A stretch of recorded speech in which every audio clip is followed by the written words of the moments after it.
Tonight, when you can't sleep, you lie in the dark and catalog your fears. Climate change, the economy. That email you haven't answered. Your heart races over things you cannot see. But here's the strangest part. Almost none of the things that keep you awake at night would have registered as threats to the people who built your nervous system. For 300,000 years, your ancestors lived in a world where the dangers were visible. Leopards in the tall grass, flash floods, a snapped ankle 3 days from camp. You'd think their fears were simpler. You'd be wrong. Their fears were older, sharper, and in some ways, far more cruel. Let's start with the obvious, because the obvious is where everyone gets it wrong. Yes, ancient humans feared predators.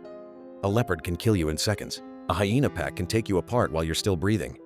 But anthropologists who have spent decades living with the last hunter-gatherers on Earth will tell you something that doesn't fit the nature documentary version. The Hadza of Tanzania, the Jew, hoansi of the Kalahari, the Aceh of Paraguay. Ask them what they fear most, and the answer is almost never the lion. It's the person who won't speak to them. It's the camp that might decide they take more than they give. It's the slow erosion of belonging. In 2014, anthropologist Polly Weissner published a study that most people missed. She had spent years recording the nighttime conversations of the Jew hoansi Bushmen. During the day, they talked about logistics, who was hunting where, which plants were ripe. But at night, around the fire, the conversation shifted. 81% of what they said after dark was stories. The stories were not entertainment, they were surveillance. Tales of who had betrayed a relative, who had hoarded meat, who had let the group down. The campfire was not a theater, it was a courtroom. And everyone knew that the worst verdict was not death, it was silence. Think about that. In a world with no written records, no photographs, no gravestones with your name carved into them, the only way to survive death was to survive in memory. If people stopped telling stories about you, you were gone. Not metaphorically, actually gone. Erased from the only archive that existed. This is why the fear that haunted ancient humans was not the fear of dying, it was the fear of becoming unworthy of being remembered. The anthropologist Richard Lee documented this among the Kung Bushmen in the 1960s. He watched a hunter return with a massive kudu, the biggest kill of the year. In our world, a hero's welcome. In the Kung camp, the hunter sat down and said nothing. Someone mentioned the meat, and the camp erupted into mockery. They told him the animal was thin. They told him he had taken too long. They told him the meat would taste like leather. Lee was confused until an elder explained, if a hunter starts to believe he is better than the group will stop carrying him when he is old. They will stop telling stories about him around the fire. And when he dies, no one will speak his name.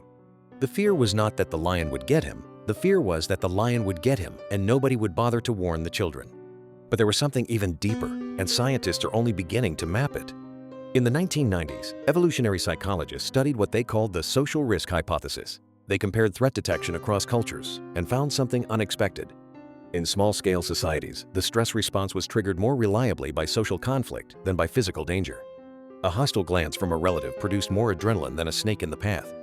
Your amygdala, the fear center of your brain, evolved primarily as a social alarm system. It was not built to process mortgage rates or Twitter notifications. It was built to detect the moment when the group was turning against you. And here's the part nobody talks about.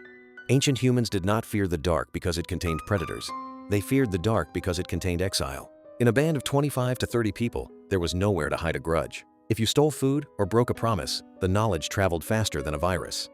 And the punishment was not prison. It was worse. It was indifference. Kung had a practice called voting with your feet. If someone became unbearable, the camp simply split. The offender was left with a choice: follow at a distance, begging for reintegration, or walk into the savannah alone. Both options were death sentences. One just took longer. This is the fear that wired your brain. Not the fear of pain. Pain is temporary. Not the fear of death. Death is universal. The fear that shaped our species was the fear of being surplus, of having no role that anyone needed filled, of becoming a body that the group would not miss. In 1968, John Calhoun built Universe 25, a paradise for mice. Unlimited food, no predators, perfect temperature.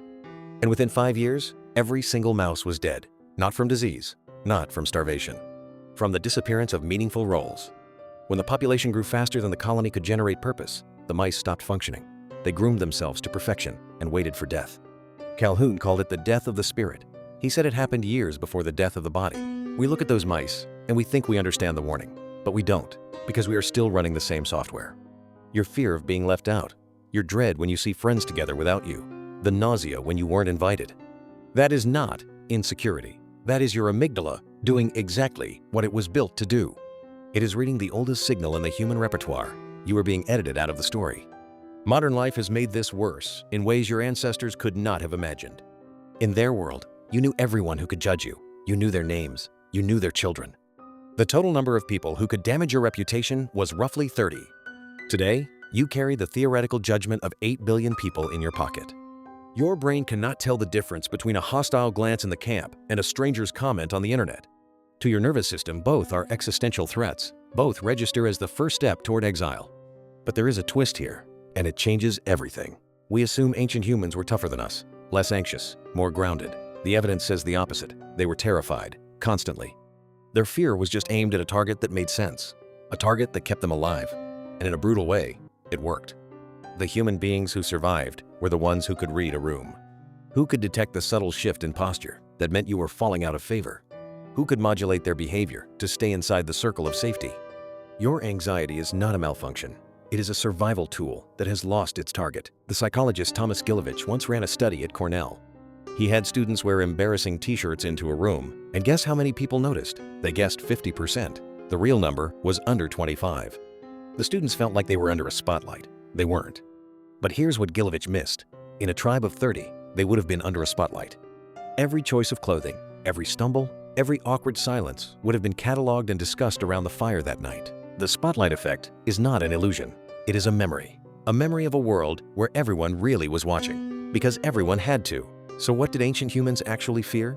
They feared the same thing you do. They just had a better name for it. They called it being alone. Not the solitude of a quiet afternoon. The alone of no one knowing where you are. The alone of no one checking whether you made it back. The alone of dying in silence, with no one to close your eyes, no one to tell the children what you had done, no one to carry your name into the next generation. We traded that world for cities, for privacy, for the illusion that we are self-sufficient, and we gained something real. Antibiotics, refrigeration, the ability to choose who we become. But we also lost the one thing that made fear manageable. We lost the certainty that if we disappeared, someone would notice. The next time you feel your chest tighten over something you cannot name, remember this: your brain is not broken. It is asking a question that used to have an answer. Am I still here? Does anyone see me? And for 300,000 years, the only way to answer yes was to stay inside the firelight.